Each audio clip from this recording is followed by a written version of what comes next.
नमस्कार दोस्तों, यह है ज्ञानधारा चैनल। जैसा कि आप जानते हैं कि इसके पहले की वीडियो में हम लोगों ने बात किया था DSSB के अंतर्गत भूगोल विषय से पीजीटी के लिए पूछे गए प्रश्न पत्र के बारे में। तो इस प्रश्न पत्र को सॉल्व करने के अंतर्गत हमने कुल 80 प्रश्नों को सॉल्व किया था, मतलब कि डिसिप्लिन 1 से लेकर डिसिप्लिन 4 तक। और आपको मालूम है कि एक डिसिप्लिन में 20 क्वेश्चंस हैं। तो डिसिप्लिन 5 के अंतर्गत जो आगे के 20 क्वेश्चंस पूछे गए हैं, तो डिसिप्लिन 5 से लेकर डिसिप्लिन 9 नंबर प्रश्न तक उसको हम लोग सॉल्व करेंगे। अर्थात कुल हम लोग 100 प्रश्नों को सॉल्व करेंगे जो कि भूगोल विषय से और पूछे गए हैं। तो जो पहला प्रश्न पूछा गया है कि monoclimax theory about the nature of climax vegetation states that. Option दिए हुए हैं destructive and constructive activities of man effect climate vegetation. दूसरा है many climax communities can be developed from any climatic region. तीसरा है habitat is not always in equilibrium with the ecosystem. और आपका चौथा है कि regional climate is dominant control of climax vegetation. तो जो मोनो क्लाइमेक्स थियरी है उसमें जो क्लाइमेक्स वेजिटेशन है उसका मतलब है regional climax is the dominant control of climax vegetation. ठीक है। अगला जो प्रश्न पूछा गया है, आपसे पूछा गया है कि which one of the following is not one of the phases of biotic succession, मतलब जैविक अनुक्रमण का जो है अवस्था नहीं है। ऑप्शन दिए हुए हैं phase of nudation, phase of reaction, phase of adjustment, phase of migration. तो फेज ऑफ एडजस्टमेंट है वो जैविक सक्सेशन या अनुक्रमण की अवस्था नहीं है। अगला जो प्रश्न पूछा गया है कि लैटेराइट मृदा की निम्नलिखित में से कौन सी विशेषता सही है। ऑप्शन दी है एल्यूमिनियम की अपर्याप्तता, दूसरा है उच्च क्षेत्रों में कम अम्लीय, तीसरा है कार्बनिक पदार्थों की प्रचुरता, चौथा है आयरन से भरपूर। तो पूछा गया कि लैटेराइटिक मृदा की कौन सी विशेषता है, मतलब कौन सा कैरेक्टरिस्टिक्स है, तो वो आपका है कि आयरन से भरपूर होते हैं। अगला जो प्रश्न पूछा गया है वो हम लोग देख लेते हैं। अगला प्रश्न है कि जलोढ़ मृदा मुख्यतः निम्नलिखित में से किस क्षेत्र में पाई जाती है। ऑप्शन दिए हुए सिंधु गंगा ब्रह्मपुत्र का मैदान, हिमालय का मध्य क्षांशीय कटिबंध, पश्चिमी तमिलनाडु, असम की पहाड़ियां। तो आपका जो सही उत्तर है वो आपका है सिंधु गंगा ब्रह्मपुत्र का मैदान। अगला जो प्रश्न पूछा गया है कि निम्नलिखित में से कौन सी कुमाऊं हिमालय की सबसे ऊंची चोटी है। ऑप्शन दिए हुए कामेट, त्रिशूल, नंदा देवी या केदारनाथ। तो आपका जो उत्तर सही है वो आपका है नंदा देवी। अगला जो प्रश्न पूछा गया है 6 नंबर कि लाल मिट्टी का रंग किसकी उपस्थिति के कारण होता है। ऑप्शन दिए हुए हैं phosphorus, ferric oxide, calcium carbonate, aluminium oxide. तो आपका जो सही उत्तर है वो आपका है फेरिक ऑक्साइड। अगला जो प्रश्न पूछा गया है कि कार्बनिक पदार्थों की उपलब्धता के आधार पर विषमपोषी जंतुओं को निम्नलिखित में से किन 3 श्रेणियों में वर्गीकृत किया गया है। ऑप्शन दिए हुए हैं जोफिट, होलोजोइक परजीवी, दूसरा है मृतोपजीवी परजीवी होलोजोइक, तीसरा है परजीवी मृतोपजीवी जोफिट, चौथा है स्वपोषक सूक्ष्मजीवी व मृतोपजीवी। तो आपका जो सही उत्तर है वो है मृतोपजीवी, परजीवी और होलोजोइक। 8वां नंबर प्रश्न पूछा गया है कि which of the following mountain ranges of Himalaya are separated by main boundary thrust, मतलब कि एमबीटी से कौन कौन को अलग किया गया है। ऑप्शन दिए हुए हैं the trans Himalaya and Shivalik, मतलब कि ट्रांस हिमालय और शिवालिक के बीच में पाई जाती है मेन बाउंड्री थ्रस्ट, या लेसर हिमालय एंड शिवालिक के बीच में, या the lesser Himalaya and trans Himalaya के बीच में, या the greater Himalaya and lesser Himalaya के बीच में। तो जो मेन बाउंड्री थ्रस्ट है वो आपका पाया जाता है लेसर हिमालय और शिवालिक के बीच में। अब आपको बताते चले कि जो मेन सेंट्रल थ्रस्ट है जिसे एमसीटी कहते हैं वो आपका ग्रेटर हिमालय और लेसर हिमालय के बीच में होता है। इसी तरह से जो हिंज लाइन होता है वो आप बताइए कि किन किन हिमालयों के बीच में पाई जाती है। अगला जो प्रश्न पूछा गया है कि सुंदरवन का प्रसिद्ध डेल्टा में पाया जाता है। ऑप्शन दिए मैंग्रोव वन, शुष्क पर्णपाती वन, उष्णकटिबंधीय सदाबहार वन या अल्पाइन वन। तो आपका उत्तर है मैंग्रोव वन।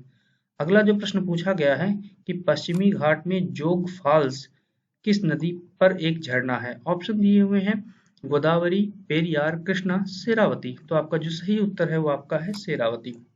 अब आपको तुरंत सोचना है कि शेरावती किस नदी की सहायक नदी है। क्या शेरावती नदी डायरेक्ट जाके अरब सागर में गिरती है या किसी नदी की सहायक है? अगर है तो किस नदी का, आप मुझे कमेंट बॉक्स में पोस्ट करिएगा।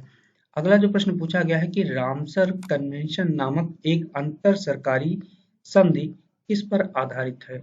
ऑप्शन दिए हुए हैं जलवायु पर, वन्य जीव पर, जलमय भूमि पर मतलब कि वेटलैंड पर, या फिर आपका अपवाह प्रणाली पर। तो आपका जो सही उत्तर है वो आपका है जलमय भूमि पर।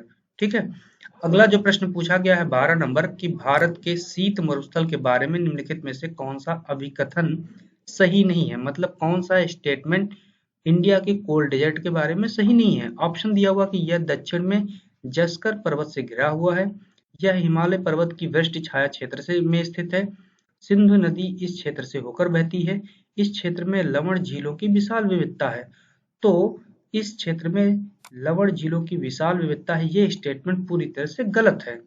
अगला जो प्रश्न पूछा गया है आपका, वो पूछा गया है कि which of the following statements regarding the ecological नीचे इज और करेक्ट। तो एक जो पर्यावरणीय नीचे होता है उसके संदर्भ में कौन सा कथन गलत है, नहीं कौन सा कथन सही है, आपसे पूछा गया है इज और करेक्ट, कौन सा कथन सही है। ऑप्शन दिए हुए हैं, आपके स्टेटमेंट्स दिए हुए हैं। पहला दिया हुआ है कि law of competitive exclusion states that no two species will occupy the same niche and compete for exactly the same resources in the same habitat for the very long। तो ये आपका स्टेटमेंट क्या है? तो ये स्टेटमेंट आपका सही है। अगला जो पूछा गया है आपका कि more dominant species occupy extensive and broader ecological niche in comparison to less dominant species, ये भी आपका स्टेटमेंट सही है। अगला जो स्टेटमेंट है कि इकोलॉजिकल नीचे is not affected by population resource variables, तो ये आपका स्टेटमेंट गलत है। ये वेरिएबल जो पॉपुलेशन रिसोर्स वेरिएबल्स होते हैं उनसे इफेक्टेड होता है। तो आपका केवल एक और दो स्टेटमेंट सही है। अगला जो प्रश्न पूछा गया है कि मानसून की उत्पत्ति के संबंध में गतिक अवधारणा किसके द्वारा सामने रखी गई। ऑप्शन दिए हुए हैं कांत के द्वारा, फ्लोन के द्वारा, हैली द्वारा या केंद्रोई द्वारा। तो आपका जो सही उत्तर है वो आपका है फ्लोन द्वारा। अगला प्रश्न जो पूछा गया है कि which of the following is one of the dominant trees of the tropical moist deciduous forest। तो आपका जो है उष्णकटिबंधीय आर्द्र पर्णपाती जो वन है उसका जो प्रमुख जो वृक्ष है वो कौन सा है। ऑप्शन दिए हुए हैं देवदार, ओक, टी, रोजवुड। तो आपका जो सही उत्तर है वो आपका है टीक। अगला जो प्रश्न पूछा गया है आपसे 16 नंबर प्रश्न पूछा गया है कि निम्नलिखित में से किस मृदा में जल धारण क्षमता अधिक होती है। ऑप्शन दिए हैं काली मृदा, लेटेराइट मृदा, डेजर्ट मृदा या पर्वत मृदा। तो आपका जो सही उत्तर है वो आपका है काली मृदा। 17 नंबर प्रश्न आपसे पूछा गया कि एक तरफ घास के मैदान दिए तथा दूसरी तरफ किन महाद्वीपों में ये घास के मैदान पाए जाते हैं वो दिए हुए हैं। तो आपको मालूम होगा कि वेल्ड कहाँ पाया जाता है। तो आप सोचिए कि वेल्ड कहाँ पाया जाता है। तो वेल्ड आपका पाया जाता है कहाँ पे, ऑस्ट्रेलिया में, वो अफ्रीका में। ठीक है। और इसके बाद आपका जो प्रेरी है वो आपका पाया जाता है उत्तरी अमेरिका में, पंपास जो आपका पाया जाता है वो दक्षिणी अमेरिका में, और डाउन्स जो है वो आपका पाया जाता है कहाँ पे, ऑस्ट्रेलिया में। तो आप इसी तरह से आसानी से मिला दीजिएगा। किसका मिला दीजिएगा कि ए का 3, बी का 2, सी का 4, डी का 1। ठीक, आसानी से इसको आप मिला दीजिएगा।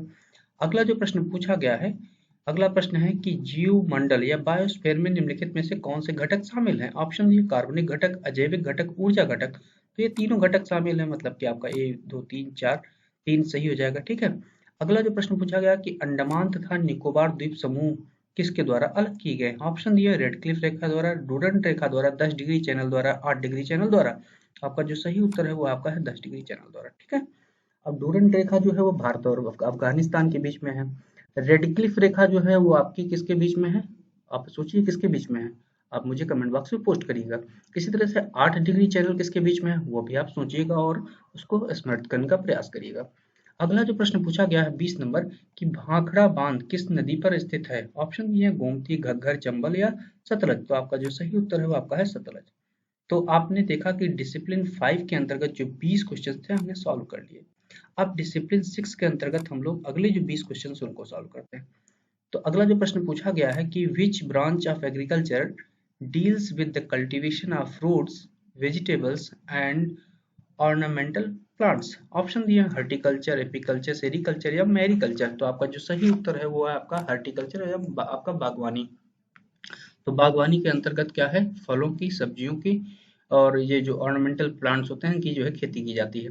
अगला जो प्रश्न पूछा गया है कि निम्नलिखित में से कौन सी फसल खरीफ मौसम में उगाई जाती है। ऑप्शन दिए हुए चना, गेहूं, मक्का, जौ। तो आपका जो सही उत्तर है वो है आपका मक्का।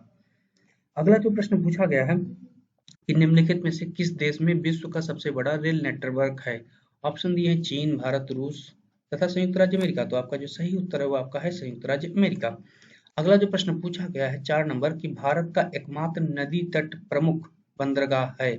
ऑप्शन दिए हैं विशाखापट्टनम, कोलकाता बंदरगाह, तूतीकोरिन बंदरगाह या कोच्चि बंदरगाह। तो आपका जो सही उत्तर है वो आपका कोलकाता बंदरगाह। अब आप बताइए कि जो कोलकाता बंदरगाह किस नदी के तट पर स्थित है। आपको मालूम होगा, आसानी से आप बता सकते हैं। तो वो है आपका कौन सी, हुगली नदी। अगला जो प्रश्न पूछा गया है कि आपको स्टेटमेंट दिए हुए हैं और उसका आपका रीजन दिया हुआ है।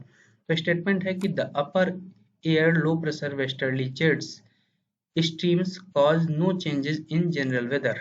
ठीक है, पहला स्टेटमेंट है। दूसरा आपका दिया हुआ the upper air high pressure and anti cyclonic conditions are developed in the troposphere. तो जो आपका जो लोअर जो आपका रीजन है वो आपका स्टेटमेंट सही है, लेकिन ये आपका स्टेटमेंट गलत है क्योंकि चेंजेस होते रहते हैं। ठीक है, तो ये आपका सही हो गया। अगला जो प्रश्न पूछा गया है 6 नंबर कि भारत निम्नलिखित में से किस उद्योग का सबसे बड़ा उत्पादक है। ऑप्शन दिए यूरेनियम का, रेशम कपड़ा का, जूट कपड़ा का या कॉपर का। तो आपका जो सही उत्तर है वो आपका है जूट कपड़ा का। अगला प्रश्न पूछा गया कि विश्व में किस देश का सबसे बड़ा डाक नेटवर्क है। आपके ऑप्शन दिए हुए चीन, फ्रांस, जापान, भारत। तो आपका जो सही उत्तर है आपका भारत। अगला प्रश्न पूछा गया कि भारतीय विमानपत्तन प्राधिकरण एयरपोर्ट अथॉरिटी ऑफ इंडिया का गठन किस सन में हुआ। ऑप्शन दिया मार्च 1990, जून 1997, जनवरी 1985, अप्रैल 1995। तो आपका जो सही उत्तर है वो आपका है अप्रैल 1995। अगला प्रश्न जो पूछा गया है कि which of the following groups of rivers is correctly sequenced in the ascending order of their length in kilometers। तो मतलब किलोमीटर के हिसाब से कौन से बढ़ते हुए क्रम में नदियों का ग्रुप लगा हुआ है। ऑप्शन दिए हुए चेनाब नदी, ब्यास नदी, ब्रह्मपुत्र, यमुना, यमुना, ब्रह्मपुत्र, चेनाब, गंगा, गंगा, इंडस, ब्रह्मपुत्र, रावी, ब्यास, रावी, यमुना, गंगा। तो ब्यास सबसे छोटी है जो भी क्रम दिया हुआ, फिर उसके बाद रावी है, फिर यमुना है, फिर गंगा। तो ये क्रम आपका जो है आरोही क्रम में किलोमीटर्स के हिसाब से नदियों की जो लंबाई है उसके आधार पर सही है। अगला जो प्रश्न पूछा गया है 10 नंबर कि भारत के उत्तरी पश्चिमी क्षेत्र का मुख्यालय स्थित है। उत्तरी पश्चिमी जो रेलवे है उसका मुख्यालय स्थित है। ऑप्शन दिए कोलकाता, जयपुर, लखनऊ, गोरखपुर। तो आपका जो सही उत्तर है वो आपका हो गया जयपुर। ठीक है, अब आप गोरखपुर का बताइए क्या है। ये तो उत्तरी पश्चिमी हो गया, ये आपका उत्तरी पूर्वी का है। ठीक है, तो कोलकाता किस जो है रेलवे जोन का पार्ट मुख्यालय है वो आप मुझे बताइएगा। अगला प्रश्न जो पूछा गया है कि कोपन का भारतीय जलवायु का जो वर्गीकरण है निम्नलिखित में से किन विचारों पर आधारित है। ऑप्शन दिए हुए हैं औसत मासिक तापमान, औसत वार्षिक वर्षा, औसत मासिक वर्षा। तो आपका जो सही आपका जो है उत्तर जो दिया हुआ है वो आपका है 1, 2, 3, मतलब कि तीनों सही है। अगला जो प्रश्न पूछा गया है 12 नंबर कि how many export processing zones EPZ has been initiated by government of India. Option दिए हुए हैं 7, 6, 8, 10। तो 7 हैं आपके। ठीक है, अगला जो प्रश्न पूछा गया है कि the national forest policy 1952 classified the forest of India into which of the four given categories. तो किन 4 भागों में जो है फॉरेस्ट को डिवाइड किया गया है 1952 की जो राष्ट्रीय वन नीति रही उसके आधार पे। ऑप्शन दिए हैं protected forest, private forest, village forest and broad leaf forest. दूसरा ऑप्शन है protected forest, national forest, village forest and tree lands. तीसरा है unclassified forest, national forest, commercial forest and tree lands. चौथा है protected forest, village forest, reserve forest and national forest. अब आपका कौन सा विकल्प सही है आप सोचिए। तो आपका जो विकल्प सही है वो आपका है 2 नंबर। ठीक है, अगला जो प्रश्न पूछा गया है जो 14 नंबर कि नदी की सहायक नदी का निम्नलिखित में से कौन सा संयोजन नहीं है। ऑप्शन दिए हुए हैं नर्मदा का बैतूल, झेलम का पार्वती, गोदावरी का पंचगंगा और कावेरी का हेमावती। तो कह रहा कि नदी की सहायक नदी का निम्नलिखित में से कौन सा संयोजन सही है। तो आपका जो सही संयोजन है जो डीएसएसबी की जो ऑफिशियल जो अभी आई हुई है जो आंसर की उसके आधार पे कावेरी हेमावती है। अगला जो प्रश्न पूछा गया है वो देख लेते हैं। अगला जो प्रश्न पूछा गया है कि राष्ट्रीय उद्यान एक तरफ दिए हुए हैं सूची 1 में, सूची 2 में वो किन राज्यों में स्थित हैं वो दिए हुए हैं, आपको उनसे मिलाना है। तो आपका जो जल्दापाड़ा राष्ट्रीय उद्यान है वो आपका जो है कहाँ पड़ता है, वो पड़ता है आपका पश्चिम बंगाल में। काजीरंगा जो राष्ट्रीय उद्यान है वो आपका पड़ता है कहाँ पे, असम में। कान्हा राष्ट्रीय उद्यान जो है आपका मध्य प्रदेश में है। नमदफा राष्ट्रीय उद्यान आपका जो है अरुणाचल प्रदेश में है। तो आप इस तरह से आसानी से लगा सकते हैं। आपका जो उत्तर हो जाएगा ए का 2, बी का 4, सी का 1 और डी का 1। ठीक है। अगला जो प्रश्न पूछा गया है कि निम्नलिखित में से किस महाद्वीप का सबसे पहले औद्योगिकरण हुआ। ऑप्शन दिए हैं, ऑस्ट्रेलिया, उत्तरी अमेरिका, एशिया, यूरोप। तो आपका जो सही उत्तर है वो आपका है यूरोप। अगला जो प्रश्न पूछा गया है कि फ्लाइंग स्क्विरल निम्नलिखित में से किस जीवमंडल रिजर्व में पाई जाती है। ऑप्शन दिए नोकरेक मेघालय, कच्छ गुजरात, पंचमढ़ी मध्य प्रदेश, मन्नार की खाड़ी तमिलनाडु। तो आपका जो सही उत्तर हुआ है पंचमढ़ी मध्य प्रदेश। अगला जो प्रश्न पूछा गया 18 नंबर की भारत में निवर्तनी मानसून मतलब रिट्रेटिंग मानसून के बारे में निम्नलिखित में से कौन सा कथन सही है। ऑप्शन दिए हुए हैं कि कथन दिए हुए कि निवर्तनी मानसून के मौसम के दौरान तापमान सामान्य रूप से उच्च होता है, यानी उत्तरी भारत में लगभग 25 डिग्री सेल्सियस होता है। ये स्टेटमेंट आपका सही है। दूसरा है कि यह दिसंबर की शुरुआत तक दक्षिण की ओर बढ़ता जाता है तथा भूमध्य रेखीय निम्न के साथ विलीन हो जाता है। ये भी आपका सही है। तीसरा है कि अक्टूबर के अंतिम सप्ताह तक दक्षिणी पश्चिमी मानसून दक्षिणी भारत से पीछे हटना शुरू कर देता है। तो ये स्टेटमेंट आपका जो है गलत दिया हुआ। ठीक है, तो आपके जो स्टेटमेंट सही है पहला और दूसरा सही है। अगला जो प्रश्न पूछा गया है कि संयुक्त राज्य अमेरिका के ग्रेट लेक्स क्षेत्र में निम्नलिखित में से कौन सा उद्योग प्रमुख रूप से शामिल है। ऑप्शन दिए हुए हैं हीरक कर्तन उद्योग, लौह इस्पात उद्योग, विमान उद्योग या उर्वरक उद्योग। तो आपका जो सही है वो है आपका आयरन एंड स्टील इंडस्ट्री जो है ग्रेट लेक्स में प्रमुख रूप से विकसित है। अगला जो प्रश्न पूछा गया है 20 नंबर और इस डिसिप्लिन का अंतिम प्रश्न है कि पूर्वोत्तर भारत में झूम खेती को किस नाम से जाना जाता है। ये तो कॉमन है कि कुमारी, बेवार, दहिया या झूम। तो आपका जो है आपका कहलाता है झूम द्वारा। तो आपने 40 प्रश्न सॉल्व कर लिए। आगे अब हम लोग देखते हैं डिसिप्लिन 7 में, ठीक है, कि किस प्रकार के प्रश्न पूछे गए हैं। तो आपसे प्रश्न पूछा गया है कि निम्नलिखित में से कौन से कारक ग्रामीण बस्तियों की उत्पत्ति को प्रभावित करते हैं। ऑप्शन दिए हुए हैं उपजाऊ भूमि, निर्माण सामग्री, शुष्क भूमि या अनुकूल जलवायु। तो आपके चारों जो विकल्प दिए हुए हैं चारों वो आपकी ग्रामीण बस्तियों की उत्पत्ति को प्रभावित करते हैं। अगला जो प्रश्न पूछा गया है कि निम्नलिखित में से कौन सा दूसरी हरित क्रांति के उद्देश्य हैं। ऑप्शन दिए हैं किसानों के प्रति व्यक्ति आय वृद्धि करना तथा उनके जीवन स्तर को ऊपर उठाना। दूसरा है जैव प्रौद्योगिकी के उपयोग को शामिल करना तथा या उसको महत्व देना। तीसरा है प्रमुख भोजन, दालें, तिलहन तथा औद्योगिक कच्चे माल में आत्मनिर्भर बनना। तो ये जो तीनों स्टेटमेंट हैं ये तीनों स्टेटमेंट द्वितीय हरित क्रांति के उद्देश्य हैं, मतलब कि आपका तीनों सही है। ठीक है।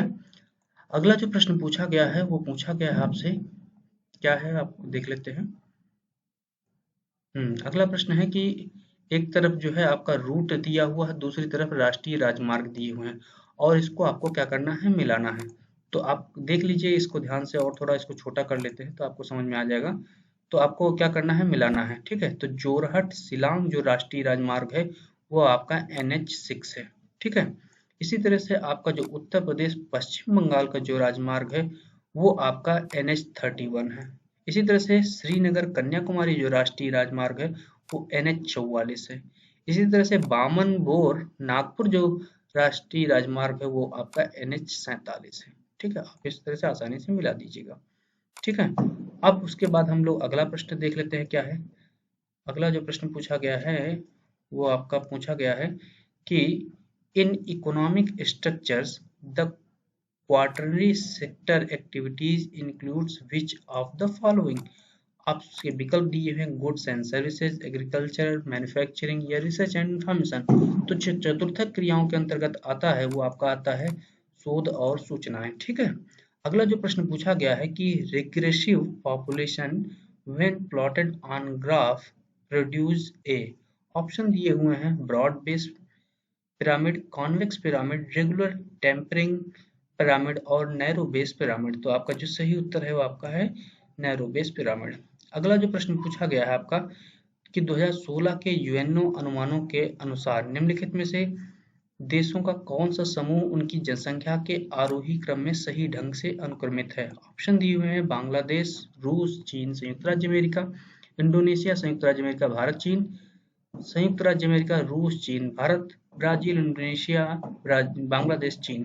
तो 2016 के अनुसार जो आरोही क्रम में मतलब बढ़ते हुए क्रम में सही है वो आपका सबसे ज्यादा, आप यहाँ देख लीजिए उल्टा करके, चीन, फिर भारत, फिर संयुक्त राज्य अमेरिका, फिर इंडोनेशिया। आप आसानी से 2 नंबर ऑप्शन सही हो गया। अगला जो प्रश्न पूछा गया वो हम लोग देख लेते हैं। 7 नंबर प्रश्न क्या पूछा गया कि निम्नलिखित में से कौन सा कारक किसी भी क्षेत्र की कृषि को प्रभावित नहीं करता है? ऑप्शन दिए हुए हैं स्थलाकृति उच्च उपज देने वाली किस्में, विरासत, भूमि काश्तकारी। तो विरासत जो है कृषि को प्रभावित नहीं करता है। अगला जो प्रश्न पूछा गया 8 नंबर कि according to the optimum population theory the optimum population is that which gives the. ऑप्शन दिए हुए हैं कि मिनिमम डिमिनिशिंग रिटर्न्स, दूसरा है आपका maximum output with the less resources, तीसरा है मिनिमम आउटपुट पर कैपिटा और चौथा है मैक्सिमम इनकम पर हेड। तो आपका जो अनुकूलतम जनसंख्या सिद्धांत है उसके अनुसार अनुकूलतम जनसंख्या वह है जिसपे प्रति व्यक्ति अधिकतम उत्पादन हो या अधिकतम आय हो। ठीक है। अगला जो प्रश्न पूछा गया है 9 नंबर कि विश्व की जनसंख्या में वृद्धि दर किस वर्ष के बाद तेजी से हुई? ऑप्शन दिए हुए 1800, 1900, 2000 या 1700। तो आपका जो सही उत्तर है आपका 1900 है। अगला जो प्रश्न पूछा गया है वो हम लोग देख लेते हैं। अगला प्रश्न है कि दिए गए वान थ्यूनेन के आर्थिक लगान सूत्र में के निम्नलिखित में से किसका प्रतिनिधित्व करता है? R equal to E P minus A minus E F के। ऑप्शन दिए हुए हैं भूमि का प्रति इकाई लगान, भूमि का प्रति इकाई उत्पादन, बाजार से दूरी, वस्तु की प्रति इकाई उत्पादन लागत। तो के जो रिप्रेजेंट करता है वो है बाजार से दूरी। ठीक है। अगला जो प्रश्न पूछा गया है 11 नंबर कि किस देश ने अपनी जनसंख्या वृद्धि को हतोत्साहित